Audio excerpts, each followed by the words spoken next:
판교 잡스란 말 들어보셨어요? 판교 잡스? 잡스하면 누구 떠오르시나요? 스티브 잡스죠. 판교에 가면요. 정말 많은 IT 쪽의 스타트업들이 있죠. 20대, 30대 성공한 젊은 사업가들이 있어요. 한여름에도 이렇게 입고 나와요. 네, 진짜 스티브 잡스. 네. 이분들 중에 일부가 판교 잡스인데 그 가운데 한 단어가 더 들어가죠. 판교 꼰대 잡스. 저도 그 중에 몇 분을 만나본 적이 있는데요. 40, 60대에 해당하는 분들보다 오히려 더 많이 동풍이에요. 진짜 어떻게 20대에 30대에 어떻게 이런 말을 할 수 있을까? 이렇게 자기 인생관이 확고부동할까? 네. 40, 60대는 그래도 아까 이재용 씨께서도 자꾸 이렇게 저를 눈을 마주치고 계십니다. 어쩔 수 없이. 네. 우리는 그래도 좀 그런 얘기 안 들으려고 노력이라도 하지 않습니까? 네, 그렇죠? 네. 꼰대인 거 알아야죠. 저도 그래서 저만 빼고 대학원생들이 회식하고 MT 가는 거 다 알아요. 네, 다 알아요. 그리고 심지어 지난번에는 MT를 같이 가기로 했는데 굉장히 큰 펜션도 빌렸고요. 자동차도 제 자동차를 가져갔고 갔는데 그래서 제가 몸이 살짝 좋지 않고 코로나 걸리신 분이 바로 옆에 계셨어라고 했더니 네, 편히 쉬십시오.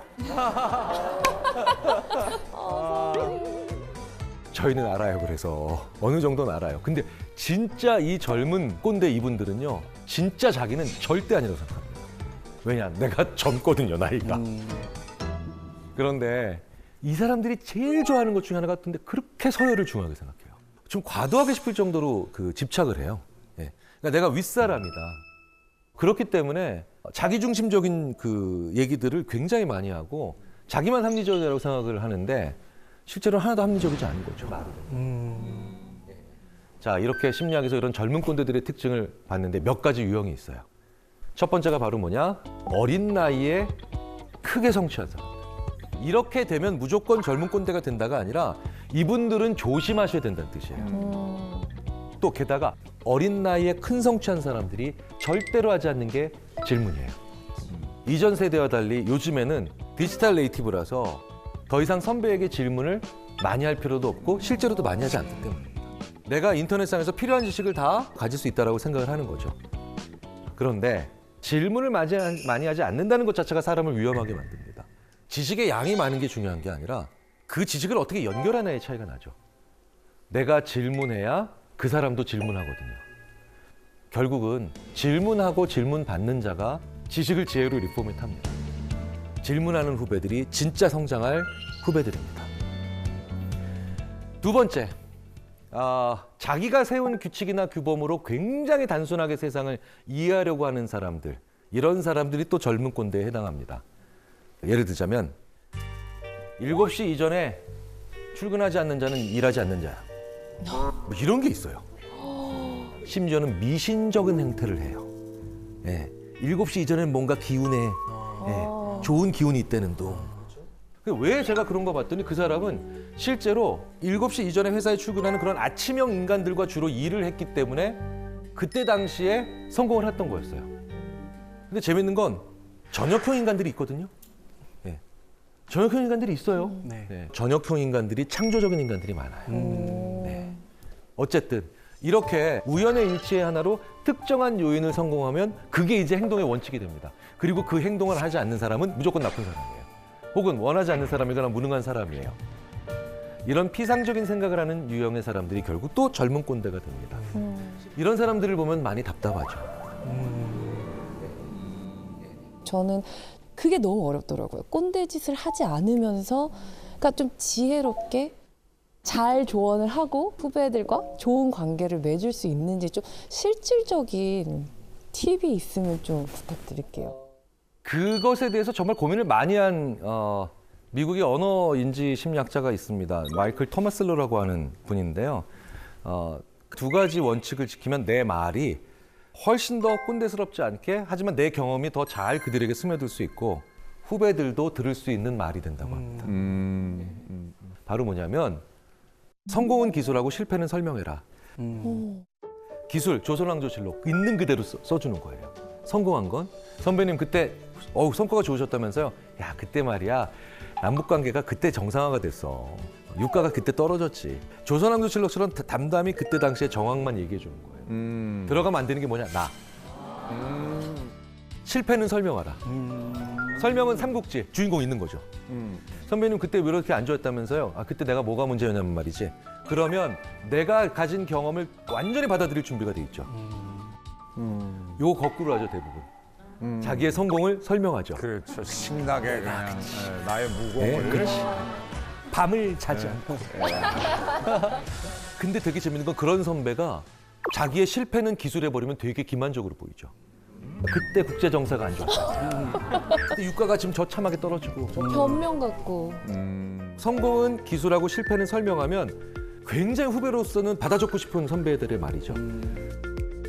나이 든 꼰대, 젊은 꼰대 모두 막론하고 꼭 하는 말이 하나 있어요. 이분들이 많이 하는 얘기가 뭘까요? 그렇죠. 네. 뒤에서 다 해주시는. 천만 불짜리 그 용어인 것 같아요. 라떼는 말이야, 그렇죠? 네, 네, 정말. 아 그런데요, 하셔도 돼요. 나 때는 말이야 그 말 자체가 나쁘기보다는 결국 내가 말이야 너희 때는 말이지 내가 너희들을 알지 이렇게 얘기했다는 거예요.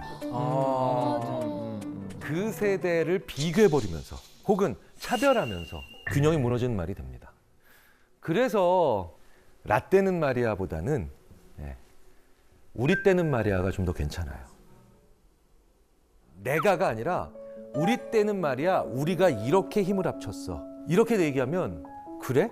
그때는 그렇게 힘을 합쳤다는 거지? 이 선배의 이야기가 그렇게 위선적으로 보이지 않는다는 거예요. 그래서 진짜 안 좋은 칭찬이 바로 뭐냐면 어우 요즘 젊은 사람답지 않게 일을 참 잘해요.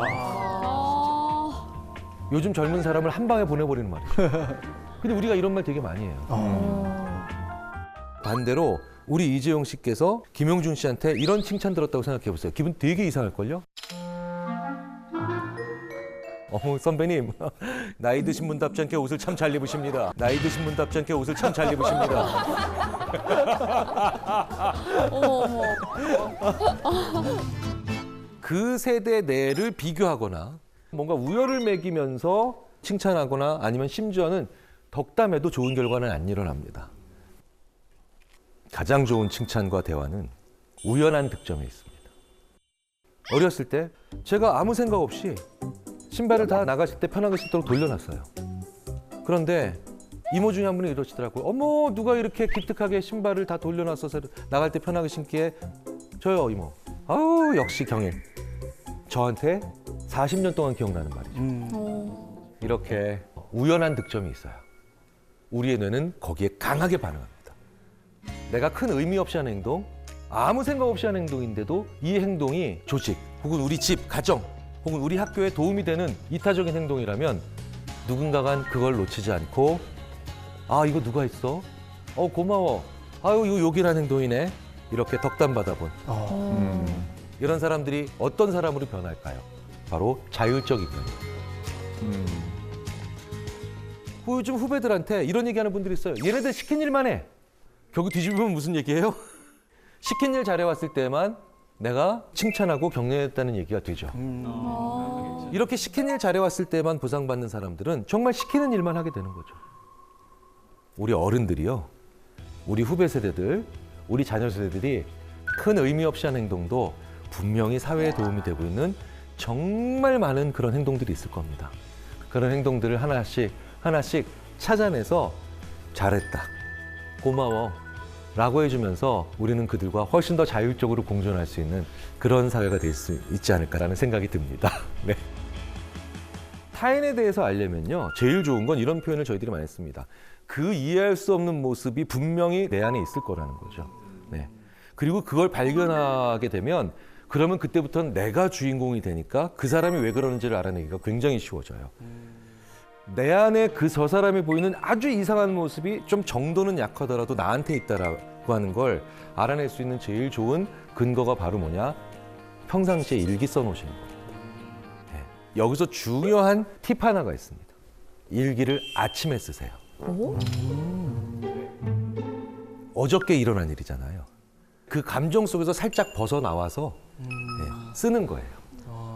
어제 이런 일 있었고 저런 일 있었고 저런 일 있었는데 이래서 좀 그랬음, 이래서 좀 저랬음. 끝이에요. 그 일기 속에서 원망이나 아니면 행복이나 기쁨이나 막 번민에 막 묻혀 있는 그런 일기가 아니라 그걸 이렇게 한 발자국 떨어져서 이렇게 보는 눈이 생기더라고요. 일기 안에 있는 나와 대화를 하거나 그걸 잘 쳐다보면 내가 나를 볼 줄 아니 타인도 이제 볼 수 있게 된다는 겁니다. 알기도 어렵고 참 여러모로 정말 신기하고도 어려운 게 우리의 마음 또 타인의 마음인 것 같습니다. 우리 자신도 누구에게 지옥 같은 타인이 될 수 있잖아요. 타인의 마음을 조금이라도 이해하기 위해서 이 자리에 모인 여러분들께서 이미 좋은 어른이시고 그 과정에서 이해할 수 없는 사람, 납득할 수 없는 사람들의 수를 좀 더 줄여나가고 우리도 그런 사람이 될 수 있는 그런 위험을 줄여나갈 수 있지 않을까 그런 생각이 들면서 오늘 정말 긴 시간 동안 함께해 주셔서 정말 감사 인사를 드립니다. 감사합니다. 마치겠습니다. 감사합니다. 감사합니다.